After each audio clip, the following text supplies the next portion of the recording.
Okay, we're back again. Episode 4 of the Social Anxiety Club podcast. Claire Eastham, Ed Barton. Welcome back, everybody. And welcome back, Claire. How are you doing? I'm nervous today, Ed. I don't mind admitting. That's Okay. that's our thing. Radical honesty, and even I struggle to follow it sometimes because it is easy to just say, "I'm fine. I'm fine. Yeah, everything's fine." When it is okay to admit when you feel a bit nervous or uncomfortable because you can embrace it and then crack on. It is easier said than done, but yeah, I'm feeling a bit nervous today because it just suddenly occurred to me like, what on earth are we going to talk about? But we always find something. There's always plenty to talk about. And yeah, absolutely. Everybody feels nervous. Everybody feels a certain amount of anxiety anytime you do a lot of stuff in life, right? And I find it takes a lot of air out of the balloon when you can just be honest about it and then have more authentic conversations anyway, because once you've opened that up. Especially when you can say things like, "I don't mind admitting what goes through my head." Intrusive thoughts is, "What if you're absolutely rubbish? What if you're shit and Ed's really good?" People are gonna be listening to this thinking, "Why is she even there? Why does she even bother? Why does she even exist?" And that's, ladies and gentlemen, is a snowball of intrusive Really? thoughts. Yeah. Really? Was that some of the intrusive thoughts you were having or some of the thought patterns you were having before we got on the call? Yeah, it's I could Really? catch them easier now and I don't run with them, but yeah, there's definitely. It's so interesting, isn't it? Because I would never, you never would guess really what's going on inside other people. And that's an important thing to remember about social anxiety because people believe that other people can see right into them. They know all their problems and all the rest of it. When actually, most people think, oh, that person's really calm. That person's really together. Sometimes they misinterpret it as being aloof or something a bit stuck up or something like that. Very, very rarely have I ever heard people actually picking up on people's anxiety to the degree that they feel it as well. Not unless, like me, you run out of a meeting room in front of 20 people and then they might guess. But usually, I can keep it in. Even then though, you never, people never know, do they? They're like, well, she got stomach cramps or Yeah, yeah. My favorite conversations to have are when I've felt closest to people. One of the interesting barriers I find is when it becomes professional, which is this is fair enough, by the way, when you're having a professional conversation. You don't want to have this with a doctor, just to clarify what I'm about to say. But if you're sat across from someone and you think, I'm worried that I'm a bit shit. Are you worried you're a bit shit? And we both agree and think, yeah, well, that's fine. We're both having that. Let's crack on. As I say, you don't want a doctor saying that to you as you're about to go into theatre. I'm worried I'm a bit shit. so. And what we're going to dive into today, right, is we talked about going a little bit deeper into some of the underlying causes of social anxiety. And as we said in the beginning of our podcast when we first set out, is we want to try and give people things that they're not just going to find on Google. We want to talk about more real life lived experience um, that really about the things that really drive social anxiety, right? So that's what I would like to jump into today. So, as opposed to just the generic stuff around environmental factors, genetics, blah, blah, blah, blah, blah. I thought, well, we both agreed that we could go into that a little bit. Yeah. Absolutely. Yeah, absolutely. Cool. Where would you like to Cool. kick off? Well, if you don't mind, could I hit the ball into your court and ask you what do you think were the underlying drivers of your social anxiety? I was writing about this the other day for my sort of story, but for as long as I can remember, and I can't remember the exact moment it started, but I've had these sort of internal narrative that there's something wrong with me. There's something wrong with me. There's that one closely followed by you make other people feel uncomfortable.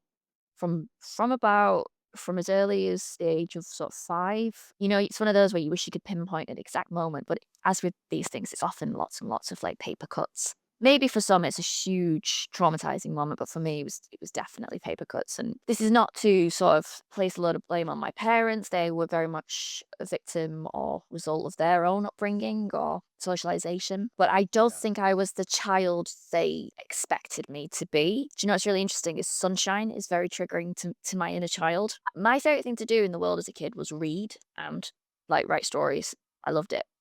I could have done that all day and, essentially create my own little fantasy world, and my parents wanted me to be outside playing with the other kids, and I Yeah. didn't wanna play with the other kids because I found that very stressful and unpredictable, so I wanted to be inside. So when I see sunshine now, I always think, "Oh god, what am I going to have to do? And I have to remind myself that it's okay now, you're in your 30s. No one's going to make you play with anyone you don't want to play with. But I was aware that my parents were disappointed with who I was. And I think that's where there's something wrong with you. Why can't you be Right. more like this? Pressure came from. Yeah. And I feel like that's why we bonded very quickly straight away, because our experience of social anxiety was very similar in the sense that it was all to do, it was about our whole kind of psycho emotional development as kids, right? And it went very deeply into the kind of core of who we were as people. Whereas I've coached people and spoken with people who've said, well, I was totally fine up until the age of 16. And then I couldn't answer this question in class and I got really embarrassed. And then ever since then, I developed social anxiety or something like that, some trigger moment. And I don't mean to say, oh, there's one that's a really profound type of social anxiety and there's one that's just been, one that's been triggered by a situational event. But I feel like that's why we felt that we had a lot of in common, because it was very much a kind of, as we've said, this idea of like a whole being, kind of thing, all tied up in your whole self concepts, just feeling, like you say, just embarrassed of yourself, and that was a bit icky and that made other people feel icky, and a level of shame about yourself or uncomfortability in your own skin or And I'm really glad you brought school up because if school was the catalyst for me, if the social anxiety was programmed when I was a child, secondary school in particular, oh my goodness, did that blow that chasm open with, oh, there is something wrong with me, and here's the list. And we're going to put you in an environment that is so stressful to your amygdala and your subconscious. And uh-huh. it will get so bad now that physical symptoms will start, such as blushing and a tremor, which I still have. For many people, school, it tends to be secondary school. I don't know if you agree with Yeah, this. for Like, sure.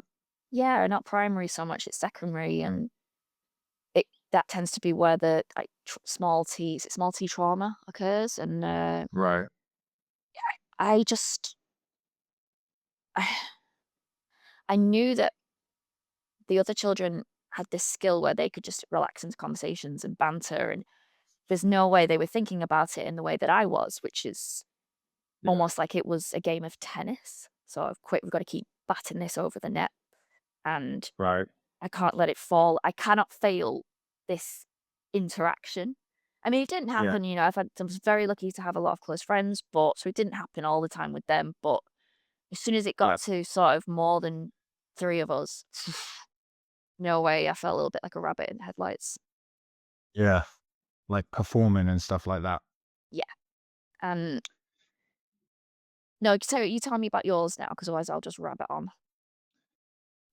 Well, I was just thinking as we were saying that, I think it can be a kind of an interplay between many different things, right? I think, and this is a question which comes up oftentimes from people who are at the beginning of their journey, because it can be a little bit of a cul-de-sac that you get into and just like, I've got to figure out why have I got it? Why have I got it? Why have I got it? And I did that myself, but it can lead to this like obsessive Googling of, is it genetic? Have I got an abnormal amygdala? Is it, serotonin imbalance? Is it this? There's this like obsessive need to understand where it came from.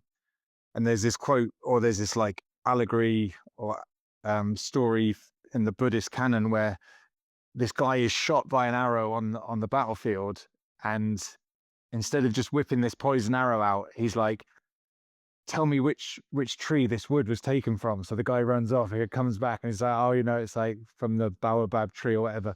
And then the next question is like, yeah, but I need to know like what birds this plumage was taken from, for the to make the quill for the arrow and all this on and on. And then by the time he gets all the answers, he's dead. So the idea being that it doesn't really matter where these problems come from so much as just sorting them out. And that probably annoys people when they message me about this stuff. But I don't.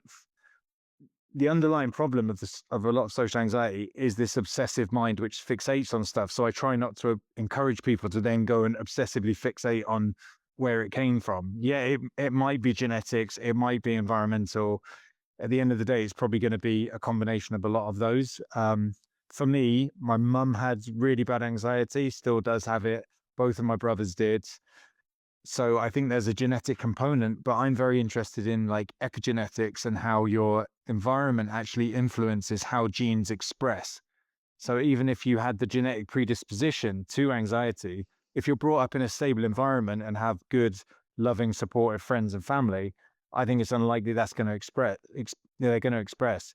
But for me, there was the genetic component, and I grew up in a turbulent, chaotic family with a lot of you might call like early childhood adverse experiences or whatever. Um, so that was like the perfect storm, you know.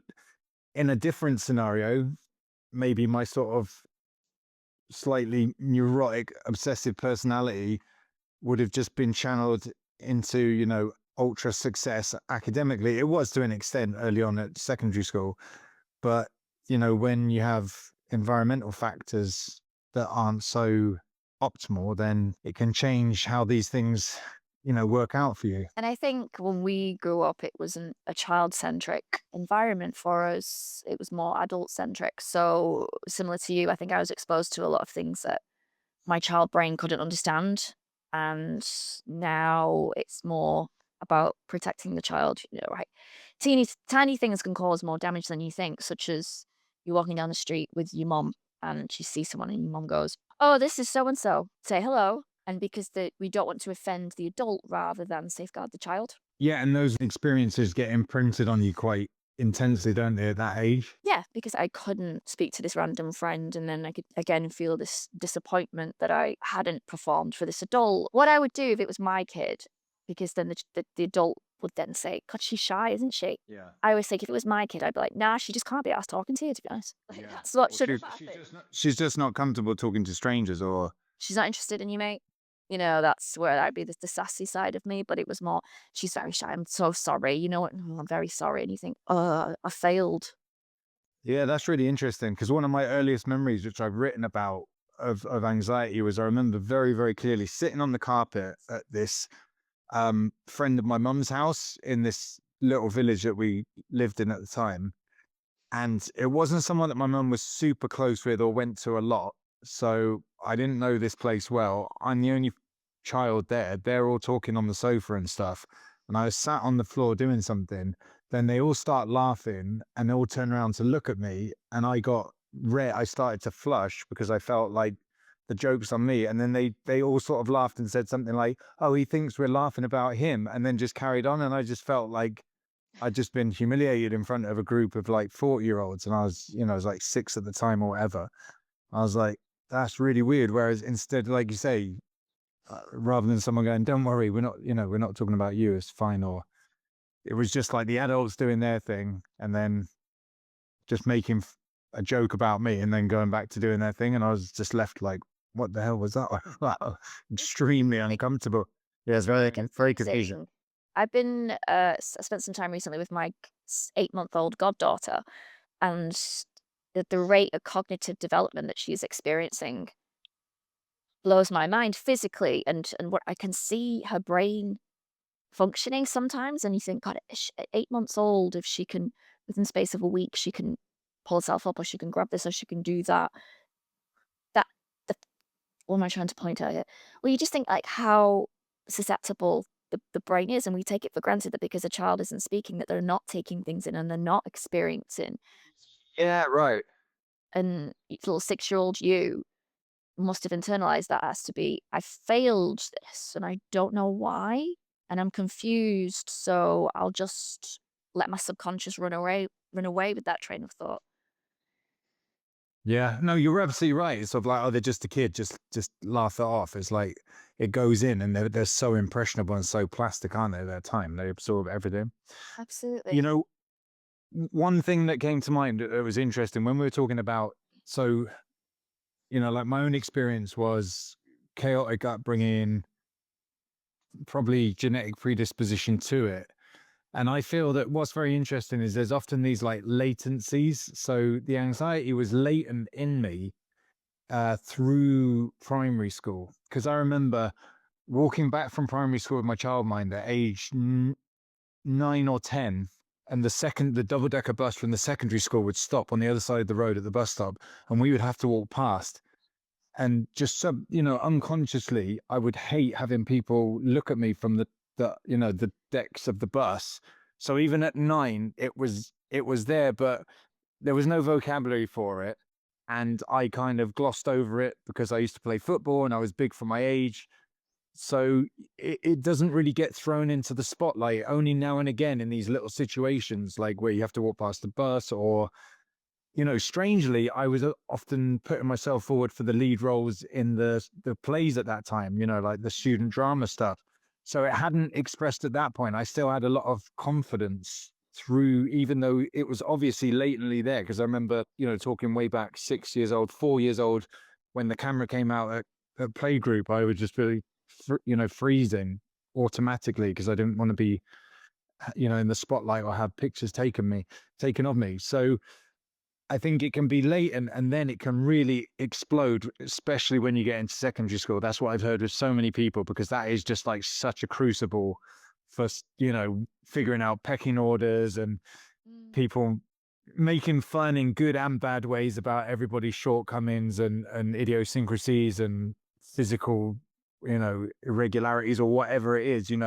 Certainly the school I went to was pretty rough and tumble and tough in that way. So that speeds up all of that stuff. But then what I wanted to say is, and for people watching this, I don't really like the way there's been this trend. I'm not saying that cannabis shouldn't have been legalized, but it's not a joke. Like, I take it very seriously, because I think if I hadn't smoked so much cannabis at the age that I was smoking it at, heavy usage from the age of like 15 to 21, that really sped up the development of my social anxiety, because you spend so much. It encourages a lot of introversion and deep thinking on subjects. And at 15, if your main obsession is just, relationships at school and all the rest of it, you can just spend hours just ruminating on that in your bedroom. And that's not really ideal for a 15-year-old who's just going through their whole identity stuff and working out who they are and all the rest of it. Do you know, just popped into my head then.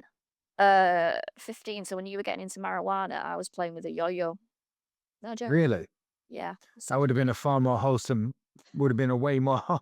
I wish that was what the peer pressure was at my school, like for everybody to get into yo-yos. I was really good at it. I could do, like, all the tricks, like Oh, walking. were they the ones where you do it like really Yeah, harshly and then it spins at the bottom and then you yank it and it comes back up? yeah, yeah. They were That they were that's also popular at school. Yeah, that's well, what that's I was great. doing. But,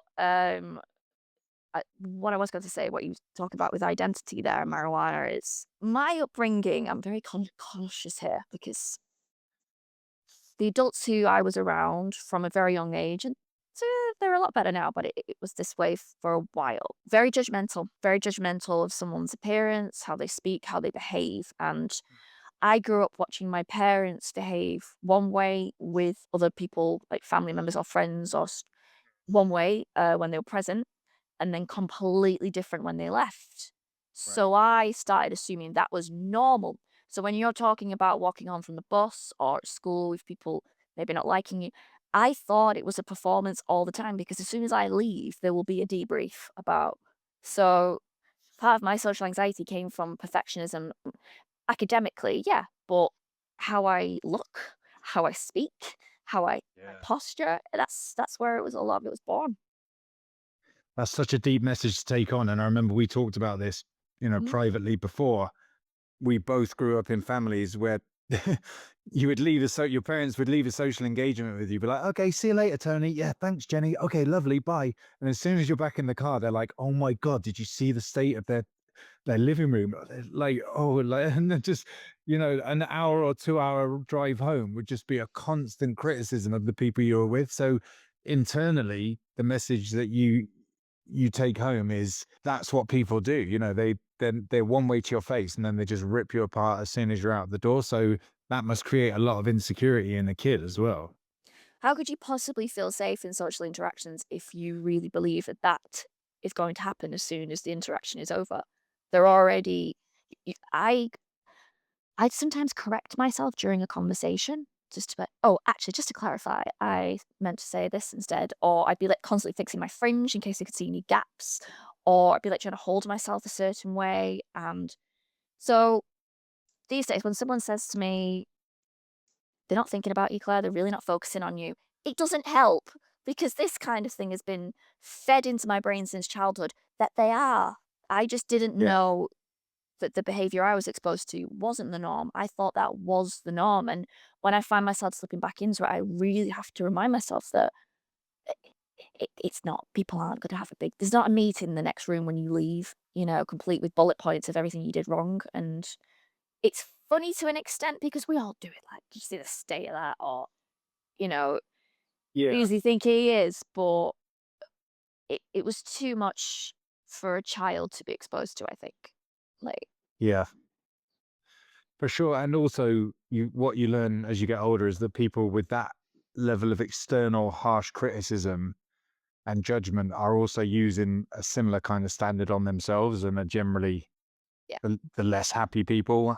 People who are happy in themselves aren't ripping other people behind you, ripping them apart behind their backs. Therefore, if you leave a room and feel like people might be doing that, then they're probably not the right people that, the best people to be hanging out with anyway. So, And it's tricky when it's your family. You can't be like, the thing is though, um, my dad, we came from like nothing. Like, we had no yeah, money at all. Like, my granddad was a miner.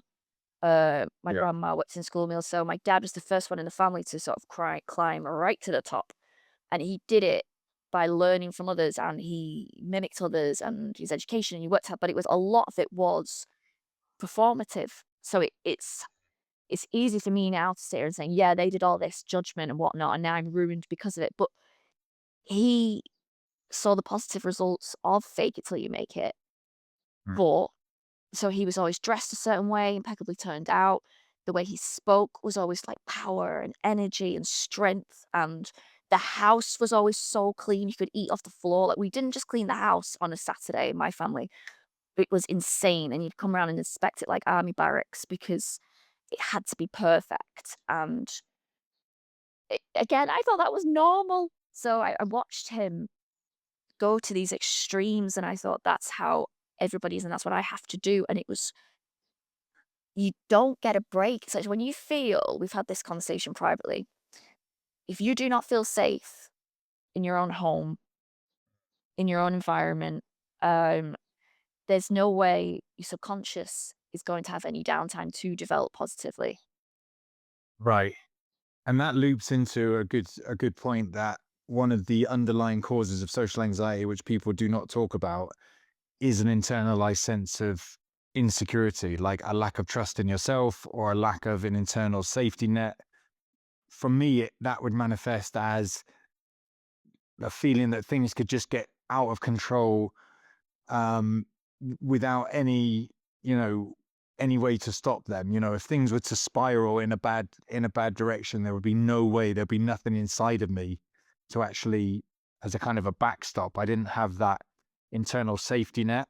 So, and I just grew up just being incredibly insecure, and it would manifest, that's a point that I want to highlight that people don't talk about. One of the main things that drives social anxiety is this kind of chasm inside of just feeling that you do not have any security and you don't have that trust in yourself at all. And, that manifests as asking people's advice on everything, not trusting yourself to even make simple decisions about what you want to eat or where you want to go or what you want to do.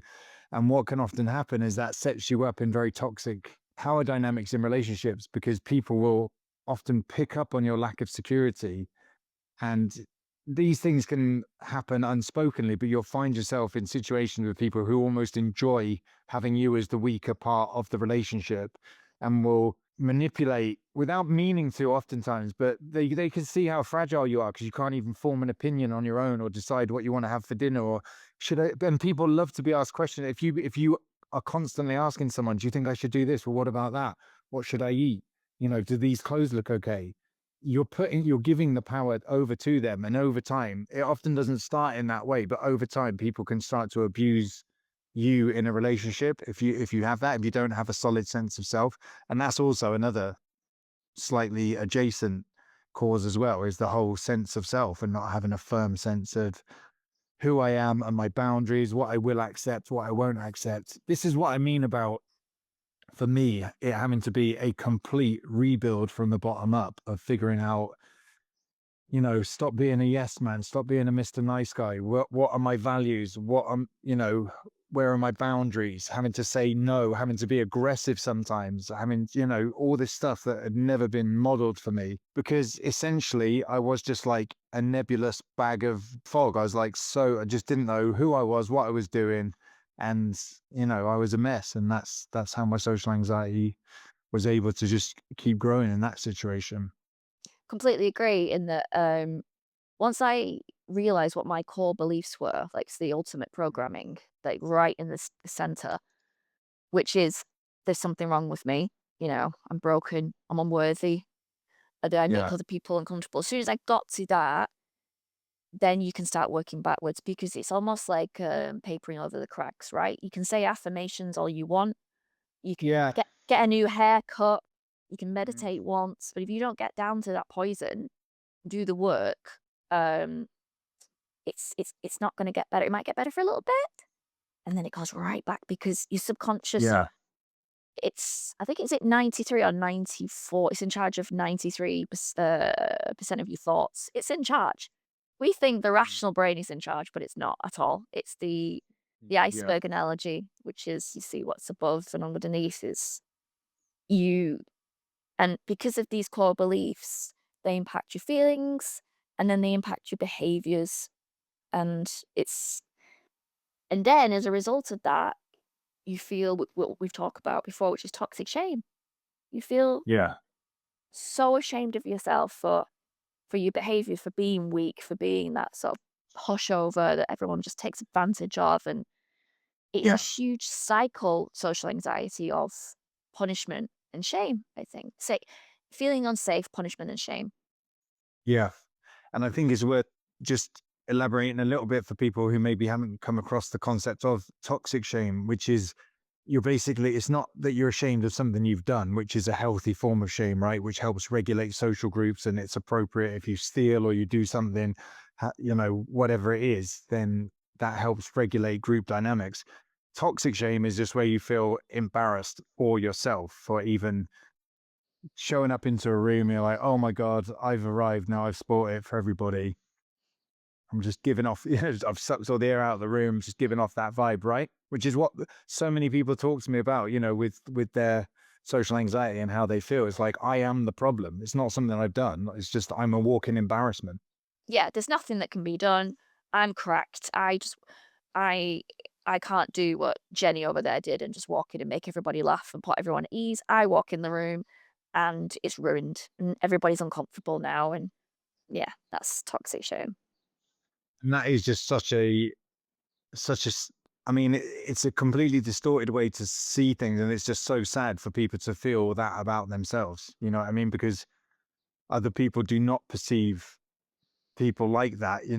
I've never, so someone would have to have done something pretty abhorrently wrong for them to walk into a room. You're like, oh, great. Like Yeah, if Trump this guy. walked in the room, Right. if Trump walked in the room, I'd be like, oh Jesus, and now it's ruined.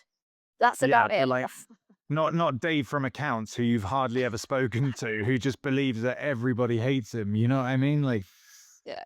which is often the case. I would love to walk into a coffee shop or a bar and say, like, "Everybody just stand up." God, even just saying that's triggering my social anxiety, but in a lovely way. It's like, "What are you thinking about yourself right now?" And walk around the room, and someone will be like, Yeah. "I'm a That piece would of be shit." Oh, I'm ugly. Well, I'm a loser. No, like it's insane, and it's so funny when it's just like, "What are yeah. you talking about?" I've just spilled my latte on my shirt and I think everybody can see it. Everybody's just sitting there worrying about their own little thing. Like, It's a ah, really, like, ugh. absolutely. But yeah, I always said that, this is what blew my mind, which nobody ever told me this stuff to begin with, which I sort of just had to come across through years of digging was the toxic shame aspect. So for me, it was growing up without any money in a dysfunctional family on the fringes of a small village in a kind of tumble down, half renovated house.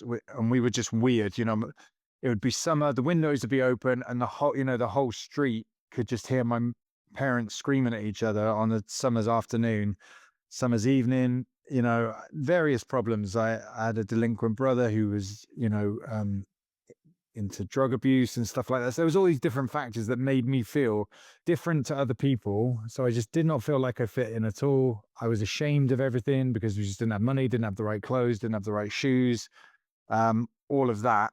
And then the cognitive distortions aspect, which we talked about before, where just my whole interpretation is, I mean, cognitive distortions is almost too polite a way of saying it. It's like your mind is fucked. Like you're just seeing it. Whatever I say or do, you're going to get it twisted around your eyes. It's completely wrong. You get on a bus, someone 2 rows behind you gets up and walks up, gets off at their stop, and you interpret that as like they don't like the back of my head. Like it must be something wrong with the back of my head. They've got, right? It's just all the explanatory style, right? That Martin Seligman talks about in Learned Optimism. So that whole thing, when I realized I was seeing the world through a completely distorted filter for everything, you compliment me, that's just cringeworthy attempt to throw me a lifeline. Yeah. Like you say, you smile at me, it's kind of like a pitiful grimace because you just find me repulsive. It wouldn't matter what you did, it would be interpreted as something negative about myself. Um, so the cognitive side of it was also massive. I Um, mean, we've spoke about this, but another episode, but it's yeah, you've just highlighted beautifully the reticular active system there in work, which it it links back to. I always bang on about core beliefs, and I hate that it's got picked up by the wellness industry. 'Cause it's like, right. what is your core value and core beliefs? And people don't Yeah. just know that off the top of their head. You need to work it out, Janet. Mm, Um, right. but your core beliefs is your program. It's your in Mm. the same way you put, I don't know, Die Hard. Oh my god, I nearly said a DVD then. How old am I? That's all right. I grew up with DVDs. I grew up with videos. Like, what are you talking I about? grew up with videos. That's like on Netflix. Sorry, if you Yeah, play yeah, it on Die Hard, you know it's going to be action, and it's Bruce Willis. yeah, So your core belief is, I am this. I'm broken. This. I'm unworthy. There's something wrong with me. Right. Play. Your reticular active system will filter. It wants a subconscious to be right. They're a team, so it will yeah, filter every single situation. Like you were just showing then to say she smiled at you, but it's because she knows you're broken. yeah, That person just said, "Good job." They're throwing you a bonus because they think, and that's how it yeah, works. I can't believe I yeah. just said that. I'm gonna put a tape in a minute and listen to what now 97. No, no shame in that. That's exactly. I remember Betamax before VHS videos. Even that's probably before your Wow. time though. I Yeah, yeah. remember. There was Betamax before VHS. Just remember our video player was like the size of a wardrobe. Yeah, well, I remember when we've got our first one from Macros, like a £99 Alba one. And then we would get videos out from the video shop. That was amazing. Oh, this so. Mm. I'll go on and on about this, but yeah, that was a simpler time going to It Blockbuster. was a simpler time. They were good days. But yeah. So what I you know what I love about what you're saying as well, though, is this is it just goes to show how deep all of this goes, right? To your core conditionings, your core beliefs, your internal narratives, the stories you're telling yourself, the thoughts, these automatic negative thoughts. And this is why I don't think people maybe could understand perhaps why I came off a little bit almost aggressive in some of the first videos I used to put out. It's because I was so irate at everything I saw when people are like, take magnesium before bed, it will cure your social anxiety. Do this, like rub your tummy button, rub your belly button, that will for 10 minutes, that will cure your social anxiety. I was like, no, no, no. Like I had to figure out who the hell I was. I didn't, all these toxic thoughts, all these toxic beliefs. It was like I say, it was a full rebuild from the ground up. So that's why I always used to get just irate at people that would minimize it as, oh, it's just it's a bit of overly shyness. It's just you're overly shy and you can just squirt some lemon juice in your drink. There's like stuff that you see on TikTok. Do you know what I mean? Someone's like, have a really bitter drink and it will take your mind off anxiety. I was like, no, it's like my fundamental personality has been fucked while I was growing up, and I had to sort it out. And I'm not saying that's the same for everybody, but for a lot of people, it is psycho emotional development that wasn't done well in childhood. And then you have to retroactively do that work, parent yourself, become your own advocate, become your own inner friend, your own inner counselor, fill up this empty core. It felt like I was pouring concrete into this like empty core that I had.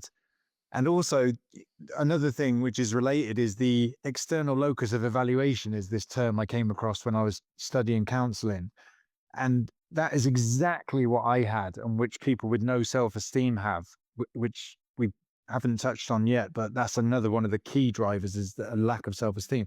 But when you don't have self esteem, you're constantly looking to other people for their expressions, for their, approbation, for their reassurance, for the pat on the head, for the well done, whatever it is. You're looking all the time outside of you. Am I okay? Am I a good boy? Is this okay? Am I a good girl? Are we okay? Just constantly trying to appease everyone and manage your environment, because there's nothing inside that gives you that. You weren't given that. And that is such a powerful thing to give a kid as they grow up, is a sense like you get to choose Yeah. who you want to be friends with, who you like, what you think, if you're okay, whether you're happy with yourself.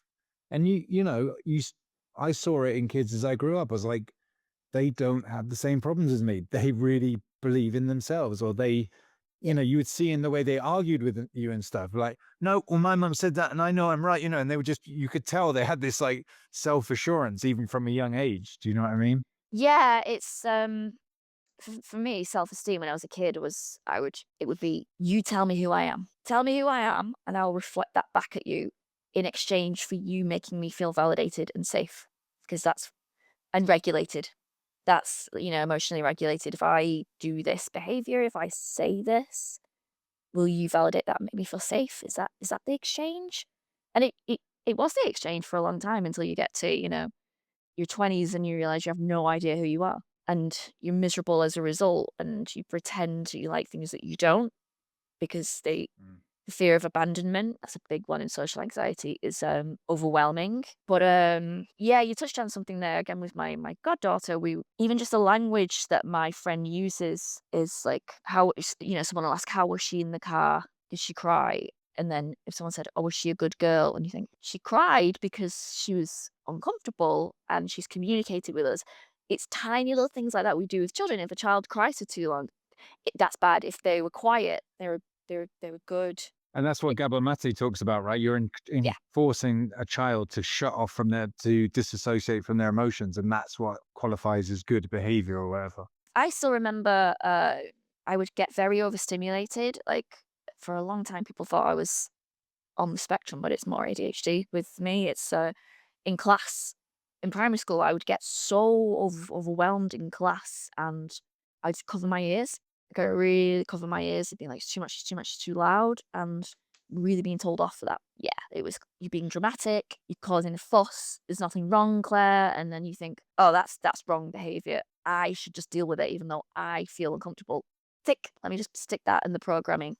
And then there are the circumstances where I realize that, oh, if I say I like this activity that my dad likes to do, you'll do this. Tick. Okay, so I'll do that. If I can't think of another example now, but you get my gist of, that's Yeah, of not course. me forming my personality. That's me following, set rules. Yeah, and forming a false self to conform to other people, with other people, right? And that's something that I has come up again and again on calls with clients, is talking about, I've gone through this whole part of my life just creating a facade and a false self, and now I need to figure out who I am when I'm not trying to conform, or when I'm not fitting my life around my anxiety symptoms and stuff like that. And well, it's a funny story, so don't worry. As a child, don't forget that your parents are gods. They Right, are yeah. teachers are gods. They are the absolute ultimate, and they are the behavior and you copy. So Mhm. I don't know about you, but my mum used to do some mad stuff. Like, I wonder why I do it now. Like, if someone was coming around the house, and I now know because she definitely has a bit of a lot of social anxiety. She couldn't handle it. Yeah. We would have to like, she'd grab me and we would hide under the windowsill. So they'd be like, someone be looking through and be like this, "Don't say anything. It's a game." If they come in, the house, it's like, "Oh yeah, this is normal," rather than just open the door and say, "Sorry, I'm not feeling well," or actually, or just talk to him, or, "No, no, no, we've gotta hide. This is the only way we can get out of this." Like, mental. Loads of Yeah, stuff yeah. like that, or, like, in the car, like, slink or, like, in supermarkets, which I do, like, quick dive into another aisle so you can Really? do it. Yeah, and I thought, "Oh, that's how you as a child, like, that's how you get out of this situation. That's normal," you know? Yeah. But that they are gods and sorry to us, but actually, human. Yeah, and generally riddled with way more neurosis than, we would ever have to deal with, because in those days they just didn't really have the means to figure any of that out, right? Yeah, so I feel like I've waffled a lot about my own personal experience on this podcast, but just to kind of wrap things up, and to try and kind of encapsulate a lot of the complex issues that we've touched upon, really, the main things, as we've agreed upon in other chats before, toxic shame, total lack of self esteem, a weak sense of self, poor boundaries, having this external locus of evaluation, putting all of your, um, all of the importance on what others think of you, and looking to other people to actually tell you who you are, right? And poor sense of identity. Was there any other stuff that I missed out there? Cognitive It's distortions we touched on. it's exactly that. It's a skewed, view of your identity and who you are, and you don't have to live with that sort of toxic man-made identity for the rest of your life. You really don't. There are lots of things you can do about it that is not just doing some deep breathing, although that helps. You Yes. you can work with someone like us. You don't have to do it on Mhm. your own, and we can get you living a happier, healthier life. Yeah. And it can feel overwhelming when you think this is a huge project. It is a kind of overhauling and a transformation. But as we've said before, it's actually very exciting doing that, I think, because the best project you ever get to work on is yourself, and it is exciting. And, transformation and dealing with some of these issues that have just been chasing you through life for a long time it's also very relieving, to start addressing these things. It's a gift, and you to yourself, it's a huge gift, and you don't have to do it on your own. You're not on your own. You're being guided by people who've walked that path and are Mm. experts, and you'll feel very safe in a way that you perhaps haven't felt in your life, I think, while you're going on that journey. Yeah, and I absolutely wished that I could have had that 12, 13 years ago when I was going through it, because it was very much a DIY piecemeal kind of process that I had to, figure out myself. So yeah, if anybody does want to go into this more deeply, right, they can reach you through your website. Is that correct? That's correct. Which I'll put a link to below. And as usual, people can reach me on this channel. But yes, if that resonates with people and people are looking for looking for a deeper dive on this stuff, then that will be the best place to reach you, right? 100%. Okay, brilliant. Okay, mate. Well, I'll speak to you same time next week. Same time next week. All right. See you later. See? Bye.